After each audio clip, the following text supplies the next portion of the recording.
Welcome everyone, happy Friday, and it is finally time to reveal my top 10 Goosebump books of all time. Please guys, real quick before we get started, like and subscribe. Let's get into it.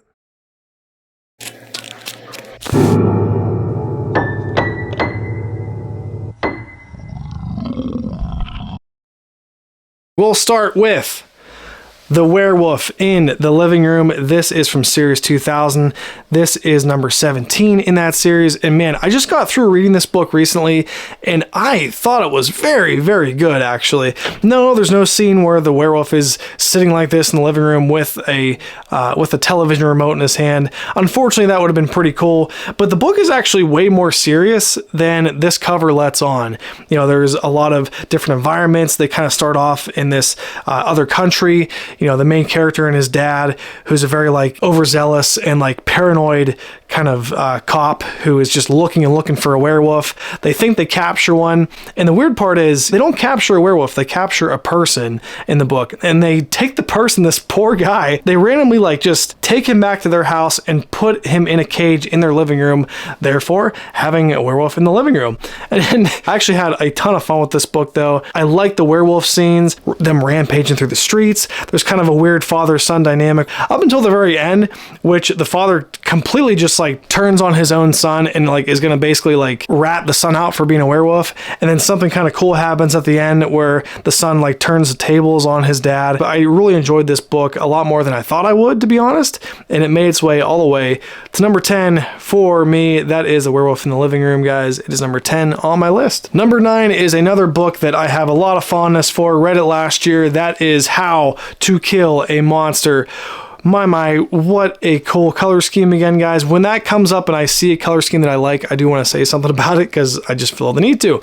But How to Kill a Monster is so freaking good. Kids alone in a house with a monster, and they have their companion dog with them, and the dog is one of my favorite characters in the book, strangely enough. That's the story. Very basic, very Goosebumps, and I really, really enjoyed it. This is How to Kill a Monster. It is number 46 in the original series and number 9 on my list. Number 8 is the first Goosebump book I read since getting back into Goosebumps. That is Attack of the Mutant. You ever wonder what it would be like if Goosebumps tried its hand at a Marvel book, basically? That is what we have going on here with Attack of the Mutant, guys. It is cool. It's properly creepy, very Goosebump-like. The ending is very, very odd, not in a bad way, but it's just unexpected for sure. I love the main character. I love how this centered around a disturbing, scary superhero slash supervillain. I loved it. I love the different superheroes that are mentioned in the book, like the Galloping Gazelle. R.L. Stine, I think, really had a lot of fun writing this book and getting some ideas for superhero names, descriptions, things like that. I really think that the Mutant is actually a really, really cool looking character. He really is. He looks like a cross between Batman and Wolverine or something. Very, very sick. The reappearing and disappearing castle that the supervillain Masked Mutant is living in is also very cool. It's a different environment. It's different dynamic. And it's the different Goosebump books that really kind of intrigue me, and I have a ton of fun reading them. Attack of the Mutant was no different. This is number 25 in the original series. It is number 8 on my list. Okay, number 7 is The Haunted Car. This book is awesome. Is it Christine in Goosebump form? Yes, it 100% is. But man, the ghost that's haunting this car is just sick and awesome looking. The description for the monster is, very Exorcist-like. Her face is just disturbing looking and haunting, and I loved it. I loved all the scenes of the kid getting in the car to drive it, kind of being obsessed with it.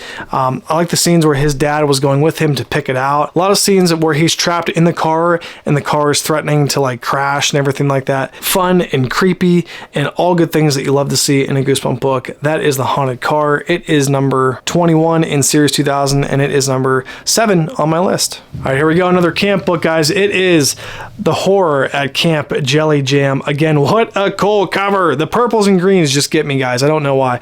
But basically, these two kids get in a car wreck. They land in the middle of the summer camp, basically. basically, to where everything going on is sort of odd. You know, the kids that are at the camp are having to do these activities to collect these coins, and there's just, it's very funny and cool because it's got that summer camp vibe, which I love, and it's got that creepy undertone. Like there's something dark going on under the surface of this very smiley and happy, you know, camp that you have here. You know, something's not quite right the whole time, and when you find out what it is, when the ultimate horror is kind of shown at the end of the book, it is just an awesome ending and climax, and something just totally disturbing, totally gross out, and it is goosebumps to the core. I love it. I love the cover. I love how zany looking, you know, the camp counselor there is. The whole vibe is just so like 90s and summertime, and I love it. That is the horror at Camp Jelly Jam. It is number 6 on my list, and it is number 33 of the original Goosebumps series. There it is. Number 5, we're getting even more controversial here, guys. This is from Series 2000. I reread it recently. It was one of my favorites as a kid, and it continues to be that way as an adult. That is Earth Geeks Must Go. It is number 24. And man, guys, this book just takes off from the word go. From the very beginning, there's no setup in this book. There's no like, oh, you know, my name is Zach, and I have a brother that picks on me, or I have an annoying little sibling. No, this book is just, it just goes from the first page. The kid is in a strange school. Things are not making sense. The kids around him are typing on a keyboard where the symbols don't look right. The teacher is writing things on the chalkboard that don't make sense. You know, people are shoving food into their armpits. People have like razor sharp mouths in their armpits. And it is just, it's so crazy. You get that feeling of uneasy right from the start. He has a companion that is also unsure. The kid can't remember anything about his life before being at school that day. It is just like a Twilight Zone episode, super surreal, super goosebumpy. I just love Earth Geeks Must Go, and it's one of my favorites, and it is number 5 on my list. Again, it is number 24 in Series 2000. Number 4 is another recent Goosebump read. I had never read this one before as a kid, read it now as an adult. That is I Live in Your Basement. Okay, again, guys, I gotta point out the purples and the yellows. What a cool combo for a Goosebump book. The cover is properly disgusting. If you know the scene that this cover is trying to convey, you know how disturbing that this is. I think this book really tackles like schizophrenia and like mental illness. You know, the main character hits his head, and then from there, you're not sure if the things that are happening to him are real or fake. Is he paranoid? Someone's calling him from his basement, telling him that he lives in his basement. The kid has like a lot of disturbing visions. His parents are changing. He's in a hospital. You don't know if like he's still in the hospital the whole book. Is he still there? Is he out? Like what's going on? How did that head injury affect him? It is super eerie, and the dynamic is so fun to read about, guys. I could not get enough of I Live in Your Basement. It was the surprise read, I think, of this year for me so far in terms of Goosebumps, and I just fell in love with it. It is number 61 in the series. It is unfortunately quite expensive to buy. I think I purchased this copy for about $60 on eBay a couple months ago. I'm not sure what it goes for now, but it is well worth the read at the very least. That is I Live in Your Basement, number 4. 3, we got the classic up here, guys. That is The Haunted Mask.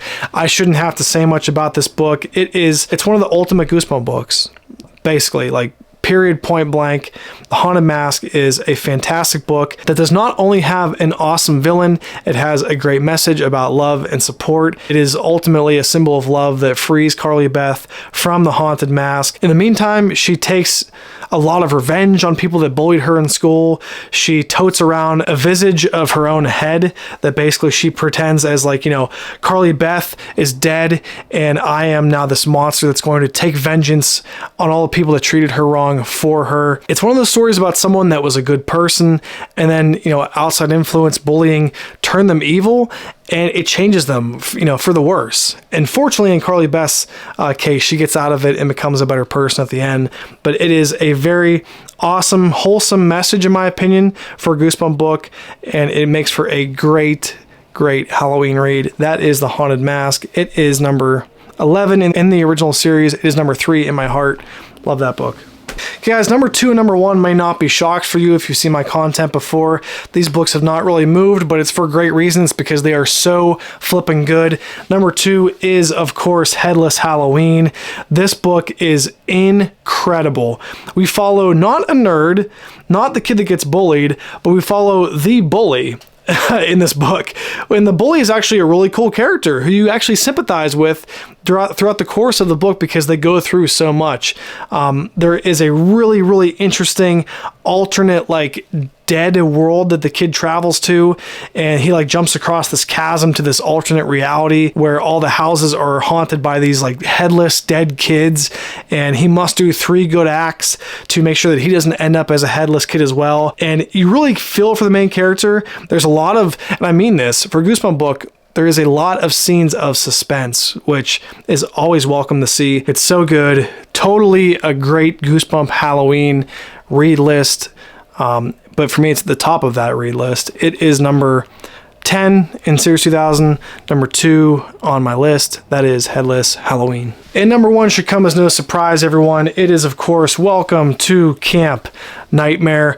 There's nothing more I can really say about this book besides, you know, it is a literal, and I mean this, it's a page turner. Seriously. Even for a Goosebump book, even for a kid's book, if you read a lot of like adult books or you're into like Stephen King or something and Goosebumps seems like, you know, too kiddie for you, totally understand that. But Welcome to Camp Nightmare, guys, had me basically on the edge of my seat the entire time, flipping through pages like mad.